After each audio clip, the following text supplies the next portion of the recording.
A'udzubillahiminasyaitonirrajim. Bismillahirrahmanirrahim. Assalamualaikum warahmatullahi wabarakatuh.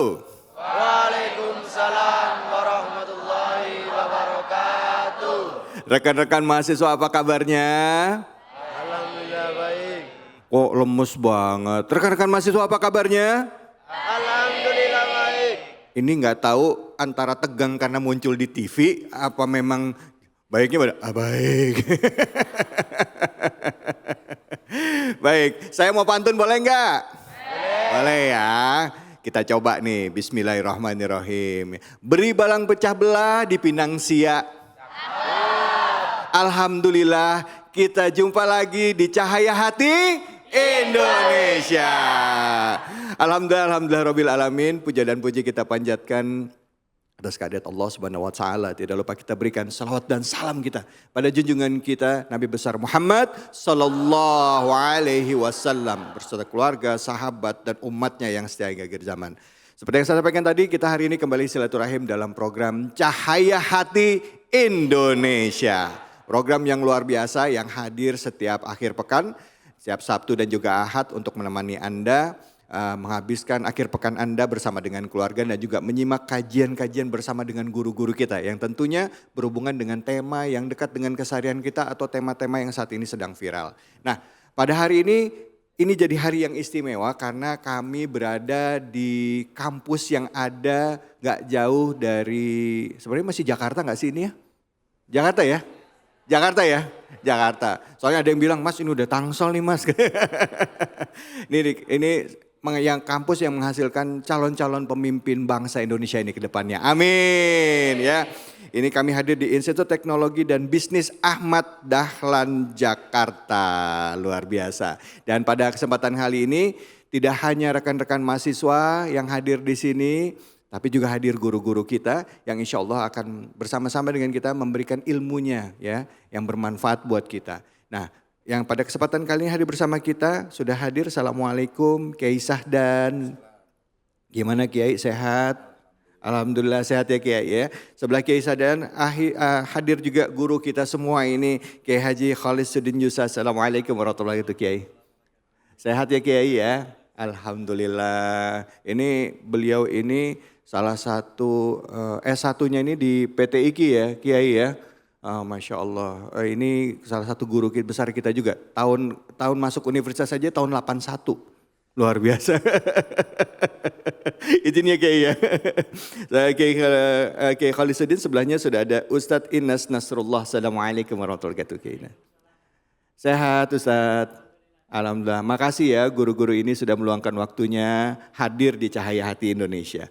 Baik, sebelum kita menyimak kajian dari guru-guru, mari sama-sama kita lihat apa sih yang lagi viral, tema apa yang akan diangkat pada kesempatan kali ini. Silakan. Media sosial dihebohkan dengan kisah seorang bocah 11 tahun asal PD Jaya yang rela menempuh ratusan kilometer perjalanan menggunakan becak tua demi membawa sang ayah yang sedang sakit menuju rumah sakit di Aceh Utara untuk berobat. Bocah kelas 6 SD itu tampak tertunduk lesu kelelahan.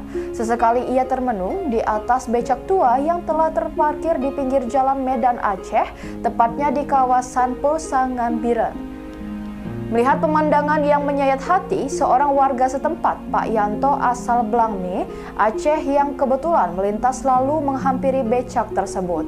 Ia kemudian menanyakan maksud dan tujuan sang bocah. Saat ditanya, bocah tersebut mengatakan ternyata ia membawa ayahnya yang sedang terbaring lemas di atas becak menuju rumah sakit di Aceh Utara. Saat ditanyakan, bocah berbadan gempal itu ternyata memang sering membawa ayahnya dari PD Jaya ke RSUD Cutmutia, Aceh Utara menggunakan becak. Sang ayah yang menderita pembengkakan di perut akibat penumpukan cairan harus segera berobat setiap 10 hari sekali. Tentu ini bukanlah hal yang mudah bagi Rahmat Aulia, mengingat usianya masih sangat muda yang seharusnya dihabiskan untuk bermain, namun kini dirinya dipaksa oleh keadaan untuk dewasa dalam mengurus ayahnya. Perjalanan yang memakan waktu 8 jam lebih adalah bukan waktu yang singkat, apalagi seorang anak kecil yang mengendarainya. Rahmat Aulia mau tak mau harus membawa sang ayah berobat ke RSUD Cut Mutia di Aceh Utara daripada di RSUD Zainul Abidin di Banda Aceh mengingat jarak tempuh yang sangat jauh. Rahmat Aulia merupakan seorang anak piatu, sang ibu meninggal sudah sejak lama.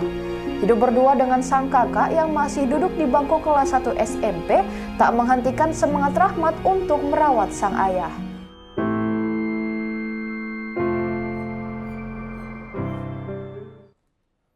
Ya Allah, terharu ya. Usia kelas 6 SD ya, itu dengan susah payah membawa ayahnya ke rumah sakit. Silakan Kiai mungkin bisa menyikapi tema ini. Fadhal. Ya, terima kasih Mas David. Assalamualaikum warahmatullahi wabarakatuh. Waalaikumsalam warahmatullahi wabarakatuh. Hamdan wa syukran lillah, salatan wa salaman ala rasulillah, amma ba'du. Yang kita muliakan guru kita Kiai Kholisuddin Yusa, Ustadz Inas Nasrullah. Semoga beliau senantiasa diberkahi Allah Subhanahu wa taala. Host kita yang ganteng Mas David Kholik. Saudara para pemirsa di mana saja berada. Ini satu potret luar biasa memberikan pelajaran kepada kita semuanya. Bahwa tidak ada kerugian ketika kita memiliki anak soleh. Justru melimpah dengan keberkahan, kebaikan-kebaikan. Karena ketika seseorang memiliki anak yang soleh, maka anak yang soleh ini berani dan rela mengorbankan apapun. Jangankan cuma materi, jangankan cuma tenaga, jangankan cuma masa hidupnya, tapi nyawa juga bisa diserahkan demi kebahagiaan orang tuanya. Dia rela meninggalkan masa kecilnya, dia rela meninggalkan masa-masa indah remajanya demi kebahagiaan orang tuanya. Dan ini tentu anak yang soleh enggak semerta ada begitu saja. Ini hasil daripada didikan dan olah daripada orang tuanya sendiri. Karena itu Rasulullah Shallallahu Alaihi Wasallam pernah bersabda, Inna atyaba ma akala rajulu min kasbihi. Sesungguhnya sebaik-baiknya apa yang dimakan oleh seseorang adalah dari hasil usahanya. Wa inna waladar rajuli min kasbihi. Dan termasuk daripada hasil usaha seorang itu adalah anak yang soleh. Jadi anak yang soleh itu adalah hasil buah dari amalan dan usaha dari orang tuanya. Ketika orang tuanya itu amalnya baik, ibadahnya hebat, maka akan lahir juga anak dan keturunan yang baik dan soleh. Saya teringat jadi bagaimana kisah ini hampir sama bahkan lebih dahsyat dari seorang yang bernama Uwais Al-Qarni. Beliau bukan sahabat Rasul padahal hidup di masa Rasul, tapi diakui sebagai saudaranya Rasulullah SAW. Kenapa? Karena beliau sepanjang hidupnya tidak bisa berjumpa dengan Rasul. Kenapa? Karena saking taat dan baktinya kepada ibunya. Bahkan ketika ibunya bermunajat suatu malam ingin sekali melakukan ibadah umroh, didengar oleh Uwais Al-Qarni. Uwais Al-Qarni berpikir bagaimana caranya bisa menghantarkan impian dambaan ibunya ke Haramain. Sementara mereka dari keluarga yang sangat miskin, ayahnya sudah tidak ada. Akhirnya apa? Uang yang ada yang dikumpulin sedikit demi sedikit, beliau hasil usaha daripada kuli di pasar, beliau belikan anak sapi. Beliau kemudian membangun kandang di atas gunung. Setiap hari itu anak sapi digendong Mas David. Digendong turun naik. Ya. Pagi diambil, sore ditaikin lagi. Setiap hari. Lama-lama sapi itu besar. Orang bilang, ini gila kali Wes. Orang-orang itu malah naik sapi, ini malah sapinya digendong. Ternyata sampai berat 100 kilogram sapi itu. Dan ternyata untuk apa? Untuk latihan menggendong ibunya dari Yaman ke tanah suci. Masya Allah, luar biasa. Maka Uwais menjadi orang yang mungkin tidak terkenal di bumi, tapi viral di penduduk langit. Kira-kira begitu Mas David. Ini kisah Uwais Al-Qarni ini memang menjadi inspirasi bagi kita semua. Kita simak kajian selanjutnya dari guru kita. Silakan Kiai Walil. Baik, Assalamualaikum warahmatullahi wabarakatuh. Waalaikumsalam warahmatullahi wabarakatuh. Alhamdulillahi wa kafa wassalatu wassalamu ala nabil mustafa wa ala alihi wa ashabihi ahli sidq wal wafa amma ba'd. Para guru yang kita muliakan, luar biasa di tayangan dan mestinya memang kita harus mencermati yang disampaikan oleh guru kita, Guru Syahdan, luar biasa tentang Uwais Al-Qarni. Itu kemudian bundanya itu digendong dari Yaman sampai di Arafah. Dan dia tidak akan berhenti di situ kecuali bundanya pengen salat atau pengen buang hajat. Tidak pernah berhenti. Nggak kenal lelah, nggak kenal capek. Setelah demikian, kemudian ibadah haji selesai, di Arafah pun sudah bubar, bundanya bilang, Uwais, doa kamu apa tadi selama di Arafah? Dia mengatakan, saya nggak berdoa apa-apa bunda. Masa di Arafah nggak berdoa? Ya saya doanya hanya, ya Allah muliakan bunda, ampuni bunda, sayangi bunda. Doa Uwais hanya untuk bundanya. Doa pun tidak mau dibagi kecuali untuk bundanya. Hebat nggak tuh?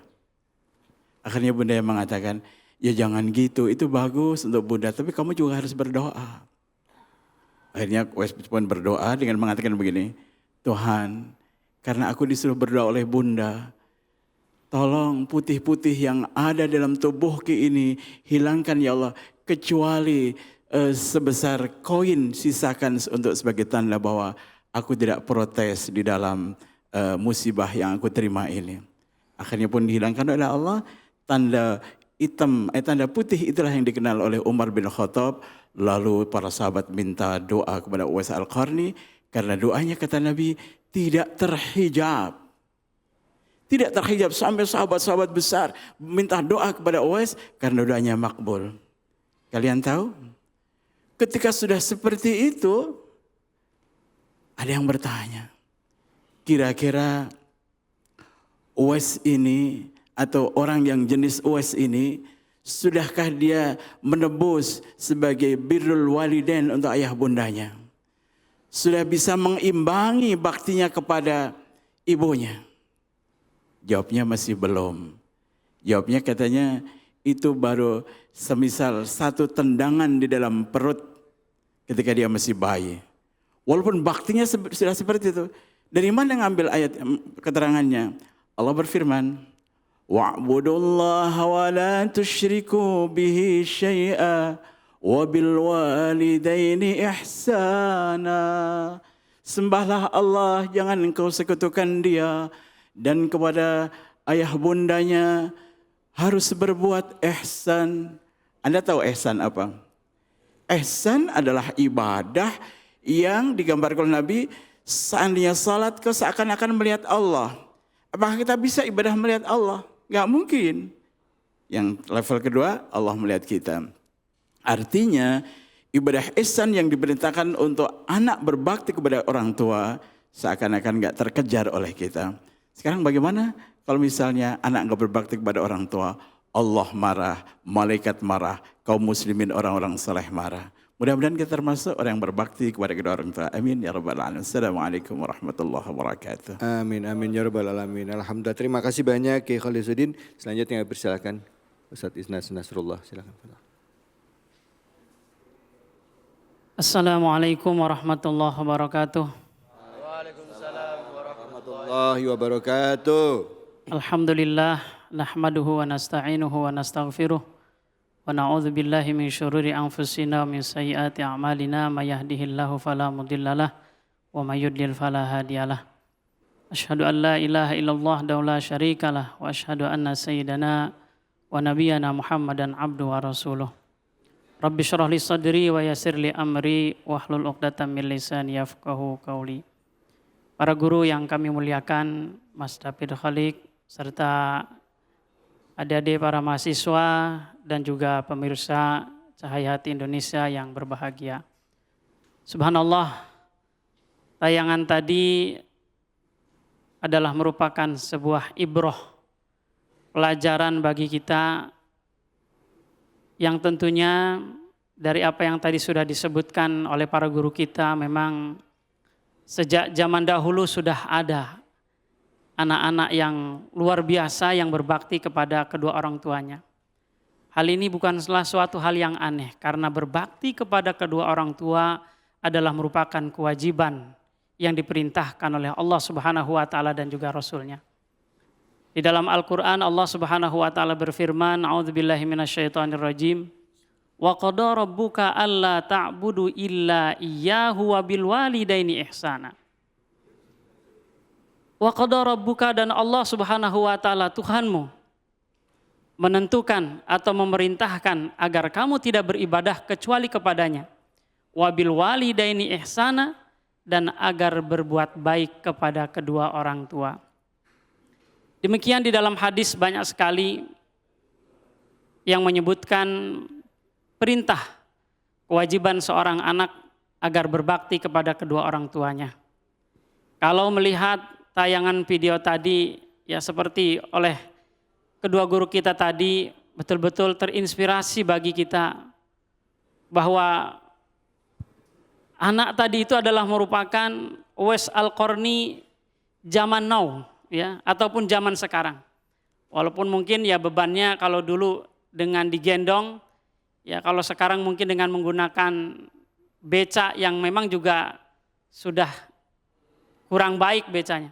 Tapi barangkali karena itu adanya, ya dia lakukan semampunya demi baktinya kepada kedua orang tuanya. Dan tentu saja anak yang soleh adalah keberkahan dan kenikmatan yang luar biasa yang Allah karuniakan. Maka para ulama mengatakan, a'zamu ni'matin an'amallah ala ibadihi ni'matul aulad. Di antara nikmat agung, nikmat besar yang Allah karuniakan kepada hamba-hambanya adalah nikmat karunia anak. Tentu saja adalah anak yang soleh dan solehah. Dan gambaran video tadi menurut saya sangat menyentuh hati, dan hampir saja saya pun tadi meneteskan air mata. Sangat luar biasa, ya. Anak yang masih sangat kecil sekali, SD pun belum lulus, tapi baktinya kepada orang tua ini sangat luar biasa. Maka kalau saya mengatakan anak tadi adalah Uwais Qarni zaman now, saya kira tidak berlebihan. Ya, kalau Uwais Qarni barangkali memang seperti itu, tapi usianya mungkin sudah dewasa. Tapi ini masih anak-anak yang subhanallah dia sendiri berjalan sampai 100 kilo lebih, ditempuh dengan jarak waktu 8 jaman. Subhanallah, dia berangkat habis subuh atau jam 5 supaya sampai ke rumah sakit membawa ayahnya yang sedang sakit. Subhanallah. Sekali lagi mudah-mudahan ini adalah inspirasi bagi kita semua sebagai anak ataupun juga sebagai orang tua, yang mudah-mudahan dengan kisah ini menginspirasi kita semua sebagai anak agar menjadi anak yang soleh, sebagai orang tua mengidamkan agar memiliki anak-anak yang soleh dan solehah. Demikian, terima kasih. Assalamualaikum warahmatullahi wabarakatuh. Waalaikumsalam warahmatullahi wabarakatuh. Alhamdulillah, alhamdulillah. Ini sebenarnya diantara kita pun bisa jadi terinspirasi dengan kisah Uwais Al-Qarni ya Kiai ya. Artinya Uwais Al-Qarni dengan segala keterbatasannya, dia muliakan orang tuanya. Kita pun bisa dengan segala keterbatasan yang kita miliki, dengan harta yang mungkin kita saat ini belum bisa apa-apa, kita belum punya uang banyak, tapi kita bisa nyenengin orang tua kita dengan menjaga mereka, menyenangkan hatinya, walaupun hanya sekedar menelponnya. Ini bisa juga jadi salah satu cara untuk mengingatkan kita untuk ayo sayangi orang tua kita. ya ingat lagi bagaimana jasa mereka kepada kita.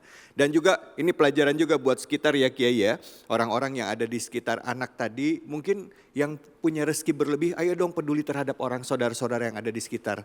Jangan biarkan anak kecil ini 8 jam itu membawa orang tuanya ke rumah sakit. Saya yakin masih banyak kisah ini bisa mengetuk saudara-saudara kita yang punya kelebihan rezeki, ayo membantu saudara kita ini. Baik, mudah-mudahan apa yang disampaikan bermanfaat bagi kita. Nanti kita lanjut lagi. Yang istimewa dari Cahaya Hati Indonesia ini, kita akan ngaji dengan membuka kitab. Kita akan mengkaji tafsir dari ayat-ayat dalam Al-Quran. Apa yang akan dibahas? Jangan kemana-mana, tetap di Cahaya Hati Indonesia.